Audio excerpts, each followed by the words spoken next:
رسول اللہ کا وارث صحابہ کا سپاہی ہوں. مجھے ہے کفر سے نفرت، میں تو حق کا فدائی ہوں. زمانے کے ہر ایک ظالم ہر جابر سے لڑتا ہوں. مجھے جو حکم ربی ہے وہی میں کام کرتا ہوں. میں ایسی تبلیغی جماعت نہ اسلام ہے نہ اہل سنت ہیں، یہ ایک آرگنائزیشن ہے، اور آرگنائزیشن کو زندہ رہنے کے لیے قرآن و حدیث کا نام نہ پھیلائیں، تبلیغی جماعت جیسی جہالت کو نہ اپنائیں. اس نظریے کے جو سب سے بڑے فاؤنڈر ہیں محمد بن عبد الوہاب، اسی نام سے انہیں وہابی بھی کہتے ہیں، وہ عرب میں ہیں. ان کی عربی کو ہندوستان میں سب سے پہلے اردو میں جو لے آیا آج سے 180 برس پہلے شاہ اسماعیل دہلوی. انہوں نے ایک کتاب تقویت الایمان لکھی اور اس میں وہ ساری گمراہی کو شامل کر دیا جو محمد بن عبد الوہاب سے شروع ہوئی. دنیا میں جتنے بھی آتنکوادی ہیں، جتنے بھی ٹیررسٹ ہیں، جو مسلمان بن کر دہشت گردی کرتے ہیں، جو مسلمان بن کر کے بے گناہوں کو قتل کرتے ہیں، لشکر طیبہ ہے، حزب المجاہدین ہے، طالبان ہیں، القاعدہ ہیں، یہ سب کے سب وہابی بیچار دھارا کے ہیں. ان سب کا فائننسر شکر ادا کروں گا اپنے پروردگار کا کہ تبلیغی جماعت کی حمایت میں جماعت اسلامی کو بھی دیکھ رہا ہوں، ندوۃ العلماء کو بھی دیکھ رہا ہوں، اور دیوبند کی بڑی بڑی شخصیتیں کو جو شیخ الحدیث ہیں، شیخ التفسیر، ان کو دیکھ رہا ہوں. معلوم ہوا الکفر و ملت الواحدہ کی بہترین مثال جو ہے آج ہمارے سامنے آ گئی ہے. السلام علیکم ورحمۃ اللہ وبرکاتہ. الحمدللہ رب العالمین والصلاة والسلام علی سید الانبیاء والمرسلین وعلی آلہ وصحبہ اجمعین ومن تبعہم بإحسان الی یوم الدین، اما بعد. محترم ناظرین، پوری دنیا کے اور ملک کے حالات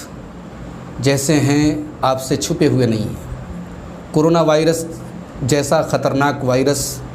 پوری دنیا کو اپنی چپیٹ میں لے ہوئے، اور ہمارا ملک بھی اس وائرس سے انتہائی پریشان ہے. ہمارے ملک میں مسلسل 40 دنوں سے لاک ڈاؤن چل رہا تھا، اور حکومت نے اس کو مزید 2 ہفتوں کے لیے بڑھا دیا ہے، اور اب یہ لاک ڈاؤن 17 مئی تک ہے. اور اس لاک ڈاؤن کے چلتے تمام لوگوں کے کاروبار، ان کے کام دھندے بند ہیں، اور وہ غریب مزدور بیچارے جو روز کنواں کھودتے تھے، روز پانی پیتے تھے، آج ان کے سامنے زندگی کیسے گزاریں اور اپنے بچوں کا پیٹ کیسے پالیں، ان کے لیے بہت بڑا مسئلہ اور کرائسس ان کے سامنے پیش آ چکا ہے. ملک کے ان حالات میں ہم سب کی یہ ذمہ داری بھی ہے کہ ہم ایک دوسرے کا تعاون کریں، ایک دوسرے کی مدد کریں، اور ساتھ میں اس بات کی بھی ہماری ذمہ داری ہے کہ ملک کی یکجہتی اور ملک کی سالمیت کو بھی ہم برقرار رکھیں. بہت افسوس کی بات ہے کہ پچھلے دنوں میڈیا کی طرف سے بہت پروپیگنڈا کیا گیا، اور تبلیغی جماعت کو بنیاد بنا کر کے پوری مسلمان قوم اور پوری مسلمان کمیونٹی کے خلاف ایک قسم کا زہر اور ایک قسم کا وائرس پورے ملک میں پھیلایا گیا. اور نتیجہ یہ نکلا کہ بہت سارے غیر مسلم علاقوں میں مسلمان سبزی فروشوں کا، مسلمان دکانداروں کا بائیکاٹ کیا گیا، اور ان کے ساتھ بدتمیزی کی گئی اور ان کے ساتھ ظلم کیا گیا. ملک کے تمام دانشور شخصیات نے، تمام انصاف پسند شخصیات نے ان حالات کا جائزہ لیا، اور میڈیا کے غیر ذمہ دارانہ رویے پر انہوں نے میڈیا کو لتاڑ لگائی، اور تبلیغی جماعت کو بنیاد بنا کر کے اور تبلیغی جماعت کو جھوٹا نشانہ بنانے کی بھی تمام لوگوں نے، تمام انصاف پسند لوگوں نے اس کی مخالفت کی. مگر برا ہو پیٹ کا اور برا ہو شکم پروری کا کہ بعض ہمارے مسلمانوں کے ہی رہبر اور سو کالڈ مسلم نام نہاد رہنما جو ہیں، انہوں نے اپنے پیٹ کی دکان کو چلانے کے لیے اور حکومت کی وفاداری کا تمغہ حاصل کرنے کے لیے انہوں نے باقاعدہ وہی زبان بولی جو میڈیا بول رہا ہے، اور اپنی تقریروں کے ذریعے اور اپنے انٹرویوز کے ذریعے انہوں نے تبلیغی جماعت کو ذمہ دار ٹھہرایا، اور تبلیغی جماعت سے ان کا جو مسلکی اختلاف ہے اس کو بنیاد بنا کر کے حکومت سے مطالبہ کیا کہ اس جماعت کے قائد کو اور اس جماعت کے لوگوں کو گرفتار کیا جائے. ظاہر سی بات ہے کہ یہ بات اپنے آپ میں انتہائی افسوسناک بات ہے. بریلوی مسلک کے مشہور عالم سید ہاشمی میاں، جو ہمارے اتر پردیش کے کچھوچھا کے رہنے والے ہیں، اور وہاں جو مشہور درگاہ ہے قبر ہے سید مخدوم اشرف جہانگیر سمنانی رحمۃ اللہ علیہ کی، تو اس قبر کی اور درگاہ کے وہ سجادہ نشین بھی ہیں، اور بریلوی مسلک کے بہت بڑے عالم مانے جاتے ہیں، اور اپنی مخصوص انداز خطابت سے اور اپنے نارنگی رنگ کے کپڑے سے وہ پہچانے جاتے ہیں۔ ابھی ان کا حال فی الحال میں ایک انٹرویو سوشل میڈیا پر بہت وائرل ہوا ہے، جو ایک پرائیویٹ نیوز ایجنسی لمرا ایجنسی نے لیا ہے، اور اس انٹرویو میں ہاشمی میاں نے بہت ساری باتیں ایسی کہی ہیں جو نہ صرف یہ کہ غلط ہیں، بلکہ ہر انصاف پسند آدمی نے جس نے بھی اس انٹرویو کو دیکھا اور سنا ہے وہ انا للہ و انا الیہ راجعون پڑھنے کے علاوہ اور ہاشمی میاں جیسے لوگوں کی عقل پر ماتم کرنے کے علاوہ اس کے سامنے کوئی چارہ نہیں بچا۔ آئیے آج کی اس گفتگو میں ہم اس انٹرویو کا ایک مختصر سا جائزہ لینے کی کوشش کرتے ہیں۔ انٹرویو لینے والے صحافی نے ہاشمی میاں سے پوچھا کہ یہ بتائیے کہ کورونا کیا ہندوستان میں آ کر کے مسلمان ہو گیا، جیسا کہ میڈیا میں کہا جا رہا ہے کہ کورونا مسلمان ہو گیا۔ ظاہر سی بات ہے کہ انٹرویو لینے والے کے یہ سوال پوچھنے کا مقصد یہ تھا کہ میڈیا نے آج جس طریقے سے کورونا کو ایک مذہب سے جوڑ دیا، اور باقاعدہ بعض نیوز چینل نے تو کورونا جہاد بھی اس کو قرار دے دیا، تو انٹرویو لینے والا اس بات کی حقیقت پوچھنا چاہ رہا تھا ہاشمی میاں سے، مگر انہوں نے بجائے اس کے کہ اس معاملے پر صحیح روشنی ڈالتے، انہوں نے کہا کہ دیکھیے ابھی میں نے ایک ٹی وی پر انٹرویو دیکھا اور اس میں ایک صاحب شعیب جامعی صاحب آئے اور انہوں نے کہہ دیا کہ جو ہے کورونا مسلمان ہو گیا۔ یہ پڑھے لکھے اور دانشور ہو کر کے انہوں نے ایسی بات کہہ دی، حالانکہ شعیب جامعی صاحب جو ہے یہ ٹی وی چینلز پر ڈیبیٹ میں جاتے ہیں اور مسلمانوں کا موقف رکھنے کی کوشش کرتے ہیں، پڑھے لکھے ہیں، عقل مند ہیں، ہوشیار ہیں، اور انہوں نے یقیناً جس انٹرویو میں یہ کہا ہوگا کہ کورونا مسلمان ہو گیا، انہوں نے بطور طنز کہا ہوگا اور میڈیا کے ان لوگوں پر طنز کیا ہوگا جنہوں نے جو کورونا کو مسلمان یا کورونا کو ایک مخصوص جماعت کے ساتھ جوڑ رہے ہیں۔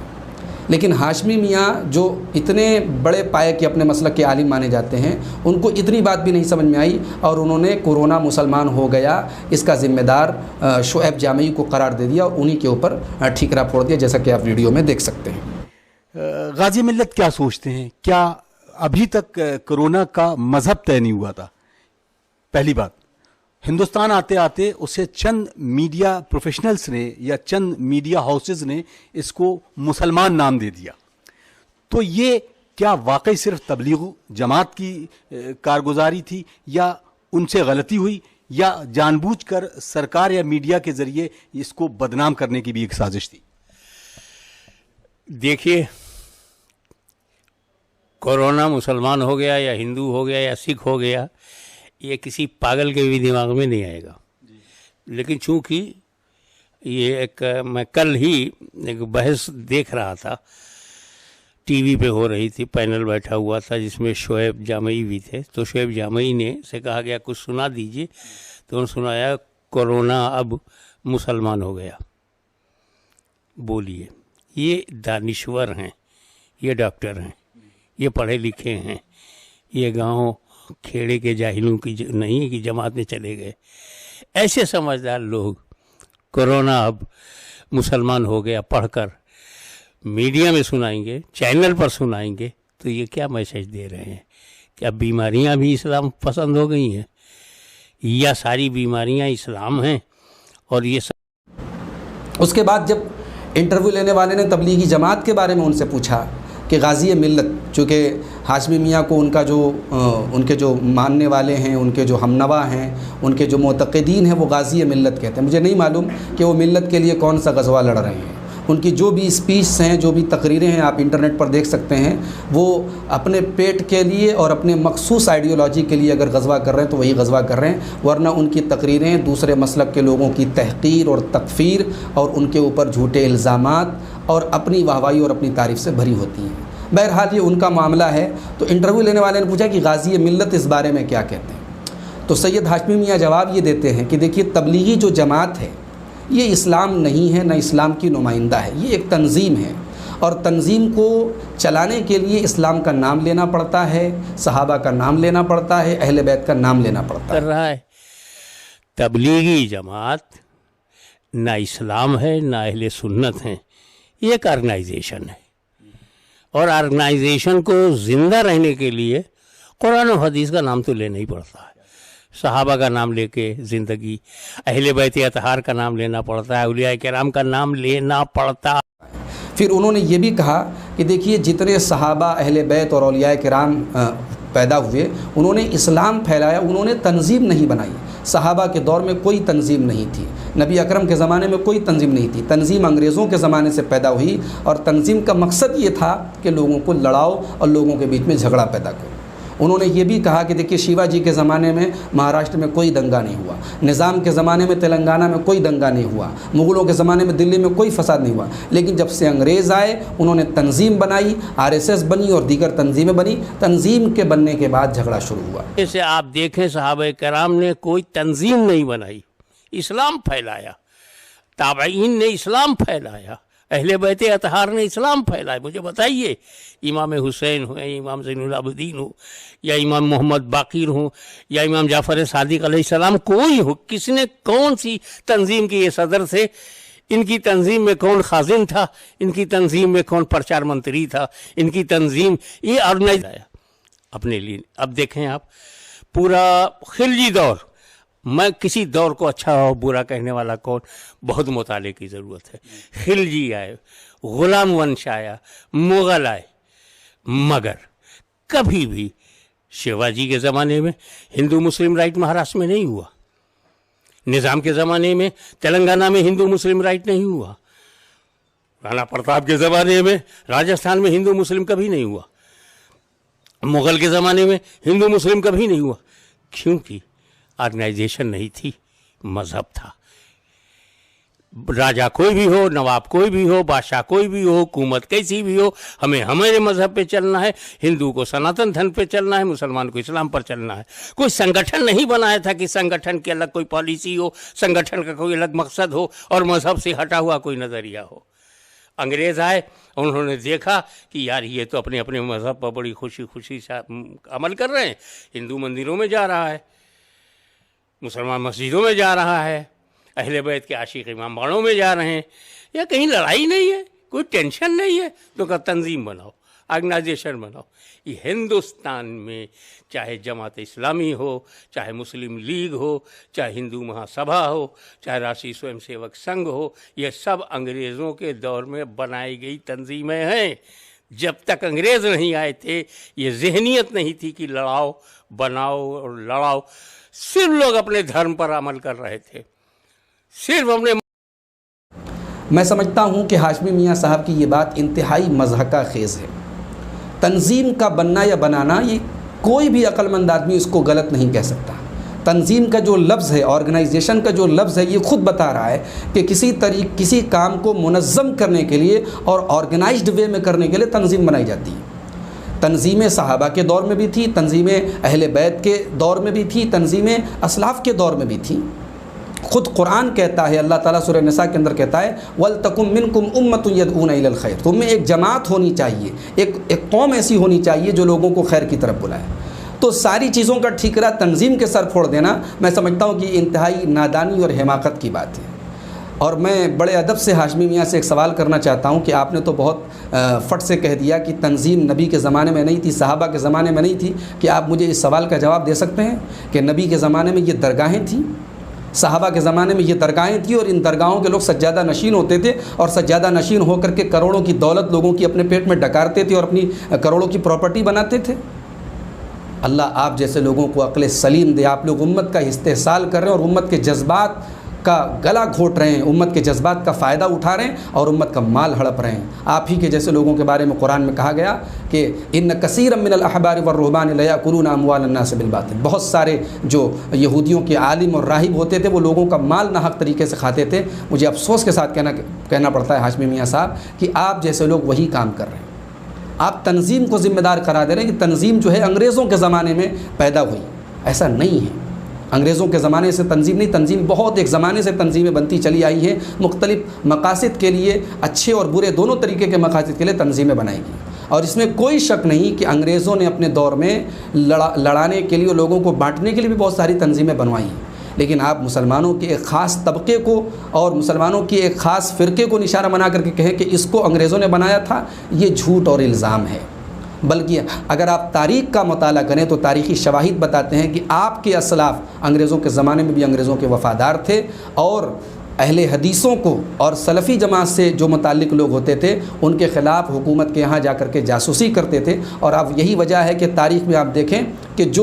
جن علماء نے بھی انگریزوں کے خلاف سزائیں جھیلی ہیں اور تکلیفیں جھیلی ہیں ان میں زیادہ تر جو ہے وہ یا تو اہل حدیث علماء ہیں یا ان کا تعلق دیوبندی مسلک سے ہے. آپ جس مسلک سے اور جس مکتب فکر سے تعلق رکھتے ہیں اس مکتب فکر کی بہت کم نمائندگی ہے انگریزوں کے خلاف جد و جہد سے، اور تاریخ کی کتابیں اس بات پر شاہد ہیں. ہاشمی میاں آگے کہتے ہیں کہ دیکھیے، جب صحابی نے ان سے پوچھا کہ امت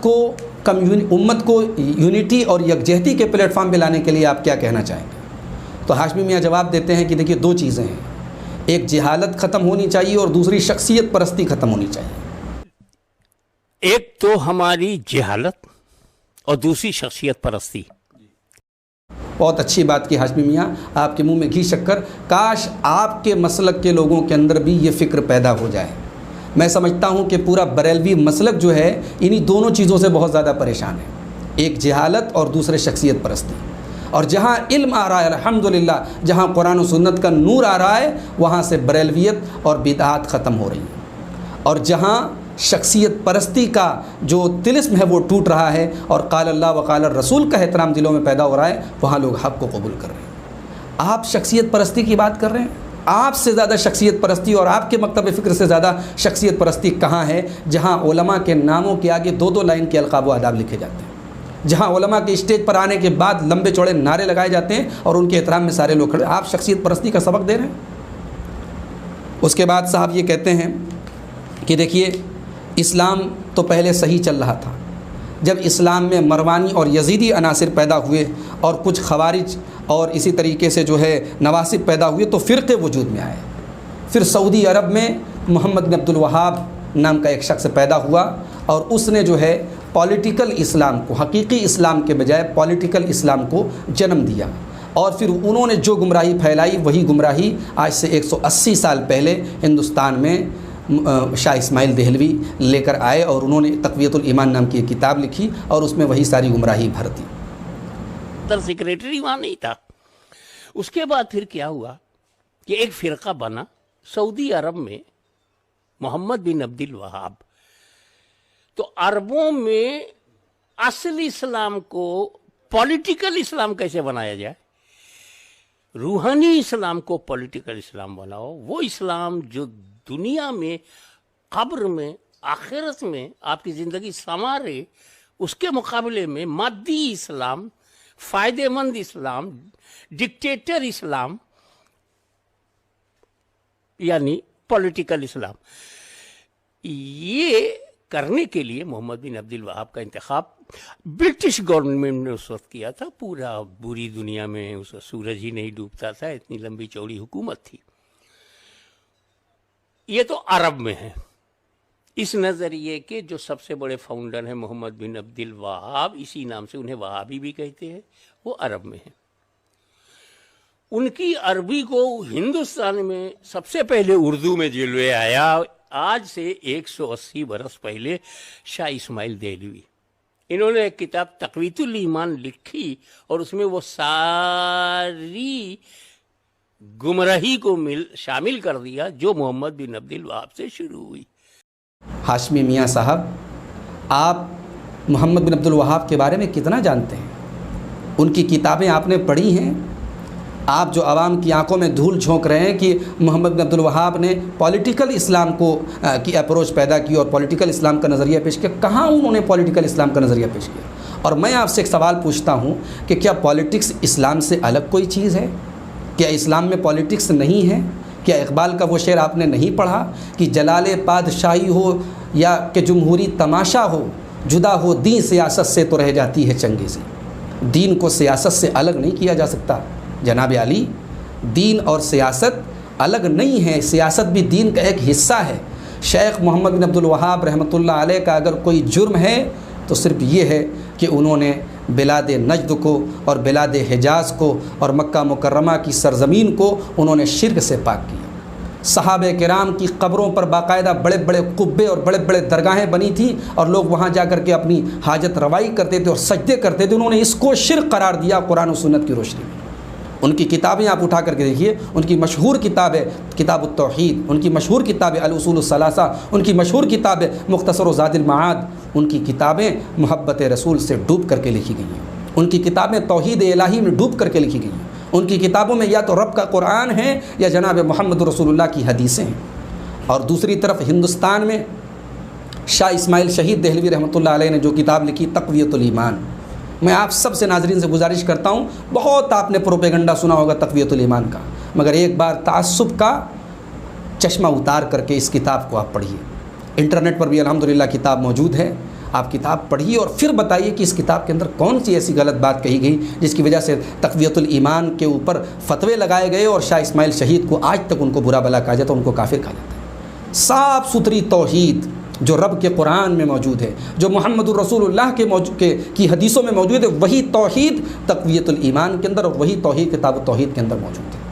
ان لوگوں کا جرم اگر تھا تو صرف اتنا تھا، انہوں نے مزاروں اور درگاہوں پر ہونے والی حرکتوں کو بند کروایا تھا جس سے آپ کی دکانیں چلتی ہیں اور آپ جیسے لوگوں کی دکانیں چلتی ہیں ہاشمی میاں صاحب، اور اس لیے آپ کو برا لگتا ہے اور اس لیے آپ اس کو وہابی وہابی وہابی اور وہابیت کی آئیڈیالوجی کہہ کر کے آپ نے انگریزوں کے زمانے میں بھی بدنام کیا تھا، اس زمانے میں بھی بدنام کیا تھا اور آج بھی آپ بدنام کر رہے ہیں۔ یاد رکھیے، ان کان توحید الالہ توہبا فلیشہد الثقلان انی وہابی، اگر رب کی توحید کا نام وہابیت ہے تو دنیا سن لے کہ میں وہابی ہوں، شاہ اسماعیل شہید ہوں یا شیخ محمد بن عبد الوہاب رحمۃ اللہ علیہ ہوں، ان سے ہمیں اگر محبت ہے اور ان کی کتابیں اگر آج ہم پڑھتے ہیں تو اس لیے پڑھتے ہیں کہ ان کی کتابیں قرآن و حدیث کا مجموعہ ہیں اور ان کی کتابوں میں قرآن و حدیث کی روشنی میں توحید کو پیش کیا گیا ہے۔ آپ لاکھ پروپیگنڈا کر لیں، سچائی مٹ نہیں سکتی، سچائی دب نہیں سکتی۔ پھر اس کے بعد جناب عالی یہ کہتے ہیں کہ یہ جو تبلیغی جماعت کے جو لیڈر ہیں مولانا سعد صاحب، صحافی نے پوچھا کہ ان کے پیچھے بہت سارے ملک ہیں، ان کے بارے میں آپ کیا کہتے ہیں؟ تو جناب یہ کہتے ہیں ہاشمی میاں صاحب کہ افسوس کی بات ہے کہ اس جاہل لیڈر کے پیچھے پوری ایک عرب دنیا ہے جو خود بھی یزیدی ہے، جو خود بھی دہشت گرد ہے اور جو خود بھی خارجیت زدہ ہے اور ساری دنیا کو دہشت گرد بنانے پر تولی ہے۔ اور ساتھ میں ہاشمی میاں اپنا پرانا جملہ اس میں ایڈ کرتے ہیں کہ جتنی بھی دہشت گرد تنظیمیں سب وہابی وچار دھارا سے تعلق رکھتی ہیں، چاہے وہ لشکر طیبہ ہوں چاہے وہ القاعدہ ہوں۔ سے شروع ہوئی اس نظریے کے سب سے بڑے فائننسر جو ہیں وہ سعودی عرب ہیں، اسی کے اثر سے کویت ہے، دبئی ہے، ابو دھابی ہیں، یہ جتنے وہابی وائرس سے افیکٹڈ کنٹریز ہیں وہ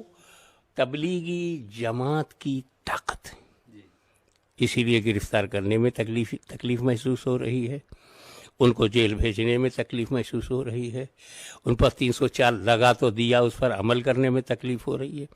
کیونکہ ہندوستان دیکھ رہا ہے کہ یہ جاہل لیڈر مگر اس کے پیچھے ایک عرب دنیا ہے جو خود بھی یزیدی بن چکی ہے، جو خود بھی خارجیت زدہ ہے، جو دہشت گرد ہیں۔ یہی وجہ ہے کہ دنیا میں جتنے بھی آتنکوادی ہیں، جتنے بھی ٹیررسٹ ہیں، جو مسلمان بن کر دہشت گردی کرتے ہیں، جو مسلمان بن کر کے بے گناہوں کو قتل کرتے ہیں، لشکر طیبہ ہے، حزب المجاہدین ہے، طالبان ہیں، القاعدہ ہیں، یہ سب کے سب وہابی وچار دھارا کے ہیں، ان سب کا فائننسر سعودی عرب ہے۔ میں آپ سے پوچھنا چاہتا ہوں کہ وہابی وچار دھارا سے مراد کیا لیتے ہیں آپ؟ کیا وہابی وچار دھارا سے آپ مراد سلفی مسلک کو لے رہے ہیں، اہل حدیث مسلک کو لے رہے ہیں؟ تو الحمدللہ اہل حدیث مسلک اور سلفی مسلک یہ قرآن و حدیث پر صحابہ کی فہم اور سمجھ کے مطابق چلنے کا نام ہے۔ اب ظاہر سی بات ہے کہ جو آدمی قرآن و حدیث کے راستے پر چلے گا اور صحابہ کی فہم کے مطابق چلے گا وہ کبھی دہشت گرد نہیں ہو سکتا۔ اور یہی وجہ ہے کہ جتنی بھی دہشت گرد تنظیمیں ہیں، جو کبار علماء ہیں، جو مستند علماء ہیں سلفی جماعت کے، پوری دنیا کے اندر انہوں نے ان دہشت گرد تنظیموں کی نہ صرف مذمت کی ہے بلکہ ان کے خلاف سب سے پہلے فتوے صادر کیے ہیں۔ ہاں یہ الگ بات ہے کہ ہمارے علماء نے وہ کام نہیں کیا جو آپ نے اور آپ کی جماعت کے لوگوں نے کیا ہے کہ حکومت کے ساتھ جو ہے وہ اپنی وفاداری ثابت کرنے کے لیے حکومت کے ساتھ میٹنگیں کریں اور اپنے ہی کلمہ گو بھائیوں کے خلاف پروپیگنڈا کریں اور کہیں کہ یہ جتنے دہشت گرد لوگ ہوتے ہیں فلاں فلاں مسلک سے تعلق رکھتے ہیں۔ ہاشمی میاں صاحب یہ اپنی زبان کو آپ لگام دیں، آپ وہی زبان استعمال کر رہے ہیں جو ہندوستان کے فرقہ پرست لوگ بولتے ہیں کہ بھئی ہر دہشت گرد مسلمان، ہر مسلمان دہشت گرد نہیں ہوتا لیکن ہر دہشت گرد مسلمان ہوتا ہے۔ آپ اسی بات کو پلٹ کے کہہ رہے ہیں کہ ہر وہابی دہشت گرد نہیں ہوتا لیکن ہر دہشت گرد وہابی ہوتا ہے۔ جی نہیں، کوئی دہشت گرد وہابی نہیں ہوتا، یاد رکھیں آپ۔ وہابی سے مراد اگر آپ سلفی لے رہے ہیں، وہابی سے مراد قرآن و حدیث پر چلنے والا رہے تو الحمدللہ کوئی دہشت گرد جو ہے وہ اہل حدیث نہیں ہو سکتا، سلفی نہیں ہو سکتا، سلفیت بری ہے۔ اور ہمارے ہندوستان کی جو جماعت اہل حدیث ہے، آپ تاریخ اٹھا کے دیکھیں، آپ اخبار اٹھا کے دیکھیں، ہندوستان میں داعش کے خلاف سب سے پہلے فتویٰ ہماری جماعت اہل حدیث کی مرکزی جمعیت جو تنظیم ہے اس جماعت کی طرف سے فتویٰ صادر ہوا۔ سعودی عرب کے علماء نے اور وہاں کے جو مستند اور محقق علماء ہیں، شیخ صالح الفوزان وغیرہ، انہوں نے سب سے پہلے جب ابو بکر البغدادی نے اپنے پرزے نکالے تھے اس زمانے میں انہوں نے داعش کی مخالفت کی تھی۔ جناب علی، جھوٹے الزام لگانا بند کر دیجیے، اور سعودی عرب سے اپنا جو بغض ہے وہ اپنے سینے کا جو بغض ہے وہ کب تک آپ لوگ نکالتے رہیں گے؟ میں جانتا ہوں کہ سعودی عرب سے آپ کو نفرت کیوں ہے، میں جانتا ہوں کہ کیوں آپ بار بار سعودی عرب کا نام لے کر کے کہہ رہے ہیں کہ سعودی عرب ان تنظیموں کو فنڈنگ کر رہا ہے۔ کیوں؟ کیونکہ سعودی عرب اس طریقے کی کسی دہشت گرد تنظیم کو فنڈنگ نہیں کر رہا۔ ہاں، سعودی عرب نے یہ کارنامہ کیا ہے کہ پوری دنیا میں آج اس نے اسلام کی اشاعت کے لیے کروڑوں اربوں روپے خرچ کیے ہیں، پوری دنیا میں قرآن کے ترجمے چھپوا کر کے بانٹے ہیں، پوری دنیا میں حدیث کے ترجمے چھپوا کر کے بانٹے ہیں۔ سعودی عرب نے اس جامعہ اسلامیہ مدینہ منورہ جیسی یونیورسٹی قائم کی جہاں سے پڑھنے والے اور فارغ ہونے والے علماء آج پوری دنیا میں قرآن و حدیث پڑھ کر کے دنیا میں اسلام کی خدمت کر رہے ہیں اور اسلام کی تبلیغ کر رہے ہیں۔ سعودی عرب نے پوری دنیا کے غریب اور مظلوم مسلمانوں کی ہر موقع پر مدد کی ہے، اور الحمدللہ اس گئے گزرے دور میں بھی آج ہم بڑی بصیرت کے ساتھ کہہ سکتے ہیں کہ آج بھی اسلامی نظام کی جو تھوڑی بہت مثال ہمیں ملتی ہے وہ سعودی عرب کے اندر ملتی ہے۔ اسلام کا جو تھوڑا بہت نمونہ ہمیں ملتا ہے وہ سعودی عرب کے اندر ملتا ہے۔ یہی تکلیف ہے جو آپ سے دیکھی نہیں جاتی۔ آپ چاہتے ہیں کہ اجمیر اور کچھوچا کے اندر جو بھیڑ لگ رہی ہے درگاہوں پر، وہی بھیڑ قبر رسول پر بھی لگ جائے، اور وہ ساری حرکتیں جو ہندوستان کے اندر اولیاء کرام کی قبروں پر آپ کر رہے ہیں وہ نبی پاک صلی اللہ علیہ وسلم کی قبر پر اور صحابہ کرام کی قبر پر بھی آپ کو کرنے کا موقع ملے، جو نہیں مل پا رہا ہے۔ آپ کو اصل قلق اس بات کا، آپ کو تکلیف اس بات کی ہے، اور وہ جو سینے کا بغض ہے وہ آپ کا نکل کر کے سامنے آ رہا ہے۔ اس کے بعد ہاشمی میاں صاحب کہتے ہیں کہ یہ جو وہابی لوگ ہیں ان لوگوں نے مسلمانوں کی مختلف ضروریات کو سامنے رکھ کر کے تنظیمیں بنائی۔ انہوں نے دیکھا کہ جو مسلمان روزہ نماز کے شوقین ہیں ان کے لیے تبلیغی جماعت بنا دی، جو تعلیم سیکھنا، علم سیکھنا چاہتے ہیں، پڑھنے لکھنے کے شوقین، ان کے لیے دارالعلوم دیوبند اور ندوہ بنا دیا، جو تھوڑے اکیڈمک لائن کے ہیں ان کے لیے جماعت اسلامی بنا دیا، اور جو تھوڑے شرپسند عناصر ہیں ان کے لیے انہوں نے لشکر طیبہ اور القاعدہ وغیرہ بنا دیا۔ عرب ہے۔ اور سنیے آپ، یہ وہابیوں کو ہلکے میں مت لیجیے گا۔ انہوں نے مسلمانوں کے تمام ضروریات کو دھیان میں رکھ کر کے سنگٹھن بنایا ہے۔ انہوں نے دیکھا کہ مسلمان بچوں میں، سنی مسلمانوں میں جن بچوں کو دین کی بڑی دلچسپی ہے ان کے لیے دارالعلوم دیوبند بنایا، ندوہ بنایا۔ انہوں نے دیکھا کہ سنی مسلمانوں میں جن بچوں میں روزہ نماز کا بڑا ذوق و شوق ہے ان کے لیے تبلیغی جماعت بنایا۔ انہوں نے دیکھا سنی مسلمانوں میں وہ کون لوگ ہیں جن کو ایجوکیشنل دلچسپی ہے، ایکیڈمک مزاج رکھتے ہیں، ان کے لیے جماعت اسلامی بنایا۔ کون شرپسند ہے، فسادی ہے، ان کے لیے انہوں نے سیمی بنا دیا ہے، حزب المجاہدین بنا دیا ہے، لشکر طیبہ بنا دیا ہے۔ جس مزاج کا جس کو پاتے ہیں اس مزاج کی ایک آرگنائزیشن بنا دیتے ہیں۔ یہ سب الگ الگ دکھائی دے۔ بڑی عجیب و غریب فلسفی ہے ہاشمی میاں صاحب آپ کی۔ دارالعلوم دیوبند کہاں، ندوۃ العلماء کہاں، جماعت اسلامی کہاں، یہ تمام کی تمام جو تنظیمیں ہیں ان کے الگ الگ، ان کے یعنی تاسیس کے دور ہیں، ان کے الگ الگ مقاصد ہیں، اور ہر تنظیم کا اپنا ایک موٹو اور اپنا ایک مقصد ہے۔ ندوۃ العلماء بنا تھا تمام مسلمانوں کی نمائندگی کا، اور عربی زبان میں مسلمان طلباء آگے بڑھیں، اس مقصد کے لیے ایک مرکز بنا تھا۔ دارالعلوم دیوبند حنفی مسلک کی نمائندگی کے لیے اور ہندوستان میں علوم دینیہ کی ترویج کے لیے ایک تعلیمی مرکز بنا تھا۔ جماعت اسلامی کی بنیاد مولانا مودودی نے ڈالی تھی، وہ اپنے مخصوص نظریات ان کے تھے، ان کی بنیاد پر انہوں نے جماعت اسلامی بنائی تھی، لیکن آپ نے یکلخت ان ساری تنظیموں کو ایک کر دیا۔ اور آگے آپ یہ بھی کہتے ہیں کہ میں شکر کرتا ہوں پروردگار کا کہ آج تبلیغی جماعت کی حمایت میں یہ سب بول رہے ہیں، یہ سب بول رہے ہیں، اور تبلیغی جماعت کی حمایت میں جماعت اسلامی بھی آگے آ رہے ہیں، اور دارالعلوم دیوبند بھی آگے آ رہے ہیں، اور ندوہ بھی آگے آ رہے ہیں۔